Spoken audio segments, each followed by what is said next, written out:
Hi friends, నేను మీ ఈశ్వర్. మీరు చూస్తున్నారు study with Eshwar YouTube channel. మన ఛానల్లో శాతవాహన యూనివర్సిటీకి సంబంధించిన డిగ్రీకి సంబంధించిన ప్రీవియస్ ఇయర్ క్వశ్చన్ పేపర్స్ అవైలబుల్గా ఉంటాయి. అదేవిధంగా మన ఛానల్లో మ్యాథమెటిక్స్ అండ్ ఇంగ్లీష్కి సంబంధించిన ఎక్స్ప్లెనేషన్ వీడియోస్ అవైలబుల్గా ఉన్నాయి. మన ఛానల్లో ఫ్యూచర్లో రాబోతున్న వీడియోస్ చాలా ఉపయోగపడతాయి మీకు. సో ఆ వీడియోస్ మిస్ కాకుండా ఉండాలంటే ఏం చేయాలి? మన ఛానల్ వెంటనే సబ్స్క్రైబ్ చేసి బెల్ ఐకాన్ ఆన్లో ట్యాప్ చేసుకొని పెట్టుకోండి. ఈ వీడియోలోకి వెళ్ళే ముందు ఒక లైక్ ఇచ్చుకోండి ప్లీజ్. ఓకే, ఇక్కడ చూసుకోండి స్వామి. ఇక్కడ 6th సెమిస్టర్కి సంబంధించిన మనకు కంప్యూటర్ సైన్స్ అని నేను టెలిగ్రామ్లో జాయిన్ అవ్వండి. ఫస్ట్ టెలిగ్రామ్లో అండ్ వాట్సాప్ ఛానల్లో జాయిన్ అయితే ఏంటంటే మీకు రేపు జరగబోయే ఎగ్జామ్స్ లేదా 2 days బిఫోర్ నేను మన టెలిగ్రామ్లో వాట్సాప్ ఛానల్లో నేను లింక్స్ అనేవి ప్రొవైడ్ చేస్తాను. అంటే ఆ సబ్జెక్ట్ మీద మన ఛానల్లో ఏవే వీడియోస్ ఉన్నాయి అనేది నేను మన ఛానల్లో లింక్స్ ప్రొవైడ్ చేస్తాను. మీరు అందులో నుంచి చదువుకుంటే మీకు ప్రిపరేషన్ అనేది ఈజీగా ఉంటుంది. ఓకే, ఇప్పుడు ఈ 6th semester computer science web technologies అనే సిలబస్ ఉంది కదా. ఇందులో ప్రీవియస్ ఇయర్ క్వశ్చన్స్ యొక్క ఇంపార్టెంట్ లాంగ్ నేను రాసి పెట్టానండి. ఇక యూనిట్ 1కి సంబంధించిన నేను ఇంపార్టెంట్ క్వశ్చన్స్ అండ్ ఆన్సర్స్ కూడా ప్రొవైడ్ చేస్తున్నాను ఈ వీడియోలో. ఓకే, నేను యూనిట్ 2, 3, 4 రాయలేదండి. ఓన్లీ యూనిట్ 1కి సంబంధించిన ఇంపార్టెంట్ క్వశ్చన్స్ అండ్ వాటి యొక్క ఆన్సర్స్ అనేవి నేను ఈ పీడిఎఫ్ అని మీకు ప్రొవైడ్ చేస్తాను. ఇక్కడ క్లియర్గా అర్థం చేసుకోండి. నేను యూనిట్ 2, యూనిట్ 3, యూనిట్ 4 అనేవి ఇంపార్టెంట్ క్వశ్చన్స్ ప్రీవియస్ ఇయర్లో వచ్చిన క్వశ్చన్స్ ఏవైతే ఉన్నాయో అవి మీకు ప్రొవైడ్ చేస్తాను ఇప్పుడు. ఓకే, ఇక చూడండి, ఇక్కడ స్క్రోల్ చేస్తుంటాను. ఫస్ట్ క్వశ్చన్ యూనిట్ 1లో ఇది 2024 ఇయర్లో వచ్చిందండి. క్వశ్చన్ 2024 ఇయర్లో వచ్చింది. ఇక్కడ నేను క్వశ్చన్ పేపర్స్ మిమ్మల్ని ఎందుకు చూడమంటున్నానంటే మనకు కంప్యూటర్ సైన్స్ ఎగ్జామ్ అనేది ఇక్కడ మనకు బుక్లో మన గైడ్లో ఉన్నట్లు సేమ్ క్వశ్చన్ రాదు, అర్థం చేసుకోండి. ఆ గైడ్లో ఉన్నట్లు అస్సలు రాదండి. ఎందుకంటే అప్పుడప్పుడు వస్తుంది. ఒకవేళ ఇలాంటి పరిస్థితుల్లో నేను లాంగ్ క్వశ్చన్స్ చూసాను, ప్రీవియస్ ఇయర్ క్వశ్చన్ పేపర్స్ చూస్తే మనకు టాపిక్ గురించి తెలిసినట్లయితేనే ఆ ఇచ్చిన క్వశ్చన్కి ఆన్సర్ రాయగలము. ఇక్కడ చూడండి, ఇక్కడ how to controlling the position of elements in an XHTML document. ఓకేనా, XHTML డాక్యుమెంట్. ఇక్కడ క్లియర్గా ఇది 2024లో వచ్చిన క్వశ్చన్. ఇది లాంగ్ ఇంపార్టెంట్ క్వశ్చన్. దీని ఆన్సర్ కూడా నేను ఇక్కడ స్క్రోల్ చేస్తున్నాను, ఒకసారి చూసుకోండి. నేను క్లియర్గా నోట్స్లో రాశానండి. ఓకేనా, ఈ పీడిఎఫ్ అనేది నేను మన కింద డిస్క్రిప్షన్లో ప్రొవైడ్ చేస్తాను అండ్ కామెంట్ బాక్స్లో కూడా నేను ప్రొవైడ్ చేస్తాను. ఒకసారి చూడండి. యూనిట్ 1కి సంబంధించిన ఇక్కడ చూడండి, సెకండ్ క్వశ్చన్ 2024 నుంచే వచ్చింది. How to linking external style sheets in XHTML document అని వచ్చింది. ఓకేనా, ఇక చూసుకోండి, క్లియర్గా ప్రోగ్రామింగ్ అనేది రాయాలండి. ప్రోగ్రామ్ లాంగ్వేజ్ కాబట్టి ఇక్కడ క్లియర్గా ప్రోగ్రామింగ్ ఎగ్జాంపుల్ రాసి వస్తేనే మీకు ఫుల్ మార్క్స్ పడతాయి వెబ్ టెక్నాలజీలో. అండ్ ఇక్కడ క్లియర్గా ఆన్సర్స్ అనేవి నీట్గా మీ నోట్బుక్లో రాయండి. అండ్ ఇక్కడ ఇది లాస్ట్ ఇయర్ వచ్చిన క్వశ్చన్. ఇది 2025 ఇయర్లో వచ్చిన క్వశ్చన్. ఇది explain the process of creating tables in HTML using an example programme అన్నాడు.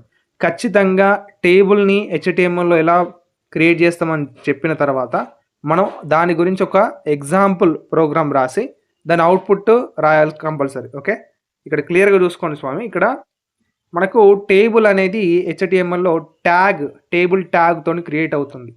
అది క్రియేట్ అవ్వడానికి కొన్ని ట్యాగ్స్ ఉంటాయి.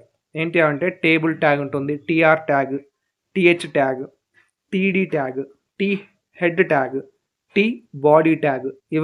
ఈ ట్యాగ్స్లన్నీ యూజ్ చేసుకొని మనం అయితే టేబుల్ అనేది క్రియేట్ చేస్తాం. ఇప్పుడు ఆ టేబుల్ అనేది ఇవన్నీ యూజ్ చేసుకొని ఎలా క్రియేట్ చేస్తామని ఒక ఎగ్జాంపుల్ ప్రోగ్రామ్ రాయాల్సి ఉంటుంది. ఓకే, నేను ఇక్కడ క్లియర్గా రాశాను మీకు నోట్స్లో, ఒకసారి చూసుకోండి.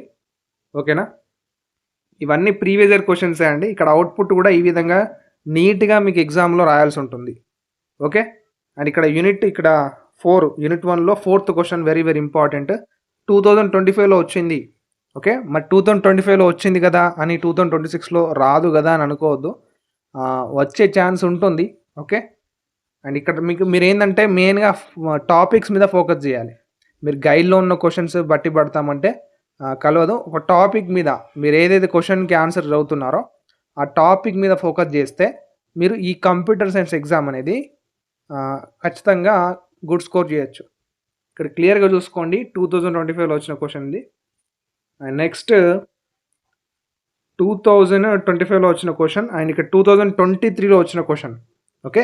2023లో ఏమొచ్చిందంటే what is CSS, explain in detail about embedded style sheet with suitable example code అని ఇచ్చిండు. ఓకే. 2023లో ఇలాంటి క్వశ్చన్ వచ్చింది. ఇక్కడ ఈ క్వశ్చన్ అనేది కొన్ని గైడ్స్లో ఉంది, కొన్ని గైడ్లో లేదు. ఓకే. ఇక్కడ నేను చెప్తాను వినండి. ఇప్పుడు ఇందులో యూనిట్ 1లో 6 క్వశ్చన్స్ ఇంపార్టెంట్ క్వశ్చన్స్ ఉన్నాయి. అంటే ప్రీవియస్ ఇయర్ క్వశ్చన్స్ ఏవైతే ఉన్నాయో అవి నేను తీసుకొని చెప్తున్నాను. అంటే మీ ఫ్యాకల్టీ వారు ఏదైతే ఇంపార్టెంట్ క్వశ్చన్స్ చెప్పారో ఫస్ట్ అవి ప్రిపేర్ అవ్వండి. ఫస్ట్ అవి ప్రిపేర్ అయిన తర్వాత ఇప్పుడు నేను ఇచ్చిన క్వశ్చన్స్ ఏవైతే ఉన్నాయో ఇవి ప్రీవియస్ ఇయర్ క్వశ్చన్స్ కాబట్టి మళ్ళీ ఇవి రిపీట్ అయ్యే ఛాన్స్ ఉంది. ఓకే. ఇక్కడ చూసుకోండి, ఇవి 6 క్వశ్చన్స్ ఉన్నాయి యూనిట్ 1లో. ఇప్పుడు యూనిట్ 2 యొక్క ఆన్సర్స్ మీకు ఏ విధంగా రావాలి? ఇప్పుడు యూనిట్ 1కి సంబంధించిన ప్రీవియస్ ఇయర్ క్వశ్చన్స్ తీసుకొని నేను ఒక ఆన్సర్ రాసి మీకు పీడిఎఫ్ ప్రొవైడ్ చేస్తున్నాను కదా. మరి యూనిట్ 2కి సంబంధించిన ఇంపార్టెంట్ క్వశ్చన్స్ ఎలా, యూనిట్ 3కి సంబంధించిన ఇంపార్టెంట్ క్వశ్చన్స్ ఆన్సర్ ఎలా? ఇక్కడ చూసుకోండి, యూనిట్ 2లో ఫస్ట్ లాంగ్ క్వశ్చన్ ఎక్కడ వచ్చింది? ఇక్కడ 2023 ఇయర్లో వచ్చింది. ఏమని వచ్చిందంటే explain how A user defined function created in Java script, right A Java script to display. Okay. ఇప్పుడు ఈ క్వశ్చన్కి సంబంధించిన ఆన్సర్ మీ గైడ్లో ఉంటే నో ప్రాబ్లం. ఒకవేళ గైడ్లో లేకుంటే ఏం చేయాలంటే మనకు గూగుల్ జెమినీ ఉందండి, గూగుల్ జెమినీ ఏఐ ఉంది. ఓకే. అండ్ మాకు వాట్సాప్లో కూడా మీటా ఏఐ ఉంది. మనకు గూగుల్లో ఈ క్వశ్చన్ అనేది సెర్చ్ చేస్తే మీకు ఆన్సర్ అనేది అదే వస్తుంది. సో మనం టెక్నాలజీని యూజ్ చేసుకోవాలి కంపల్సరీ. ఓకే. మనం గైడ్లో ఉన్నది, నోట్స్లో రాసింది డైరెక్ట్గా చదివితే అర్థం కాదు. అందుకే ఈ టెక్నాలజీని యూజ్ చేసుకొని ఈ ఆన్సర్స్ అనేవి మీరు నోట్స్లో రాసుకొని చదువుకోండి. ఓకే.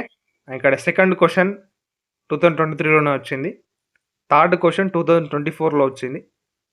ఫోర్త్ క్వశ్చన్ 2024లో. అండ్ ఈ సబ్జెక్ట్ అనే కాదు, ఏ సబ్జెక్ట్ అయినా మన ఛానల్లో ప్రీవియస్ ఇయర్ సంబంధించిన క్వశ్చన్ పేపర్స్ అవైలబుల్గా ఉన్నాయి కదా. ఈ ఓన్లీ లాంగ్ ఇంపార్టెంట్ క్వశ్చన్స్ చెప్తున్నాను కదా. నేను షార్ట్ ఇంపార్టెంట్ క్వశ్చన్స్ ఏ విధంగా మీకు తెలియాలంటే ప్రీవియస్ ఇయర్ క్వశ్చన్ పేపర్స్ ఏవైతే ఉన్నాయో అందులో నుంచి మీరు షార్ట్ అనేది ప్రిపేర్ అవ్వండి. ఓకే. అందులో నుంచి షార్ట్ ప్రిపేర్ అయితే మీరు సిలబస్ని పూర్తిగా కవర్ చేస్తారు ఖచ్చితంగా. ఎందుకంటే మన ఛానల్లో 2023కి సంబంధించిన క్వశ్చన్ పేపర్ ఉంది, 2024 అండ్ 2025 టోటల్గా 3 ఇయర్స్ పేపర్స్ ఉన్నాయి మన ఛానల్లో. ఈ 3 ఇయర్స్కి సంబంధించిన క్వశ్చన్స్ మీరు ప్రాక్టీస్ చేసినట్లయితే మీకు ఎగ్జామ్లో, ఇప్పుడు జరగబోయే ఎగ్జామ్లో 2026లో ఖచ్చితంగా ఈ 3 ఇయర్స్లో జరిగిన ఎగ్జామ్ క్వశ్చన్ పేపర్లో నుంచి ఖచ్చితంగా మీరు పాస్ అవ్వడమే కాదు, మంచి మార్క్స్ వస్తాయి. సో ఇది ఒక్కసారి విని మీ ఫ్రెండ్స్కి కూడా షేర్ చేయండి. అండ్ ఇక్కడ వరకు చూసినందుకు థ్యాంక్ యూ. అండ్ పీడిఎఫ్ కింద డిస్క్రిప్షన్లో ప్రొవైడ్ చేస్తాను అండ్ కామెంట్ బాక్స్లో కూడా పిన్ చేసి ఉంచుతాను, డౌన్లోడ్ చేసుకోండి. Thank you. మీ ఫ్రెండ్స్ కూడా షేర్ చేయండి. అండ్ నెక్స్ట్ వీడియోలో మళ్ళీ కలుసుకున్నాం. Until then keep watching study with Eshwar YouTube channel. Thank you.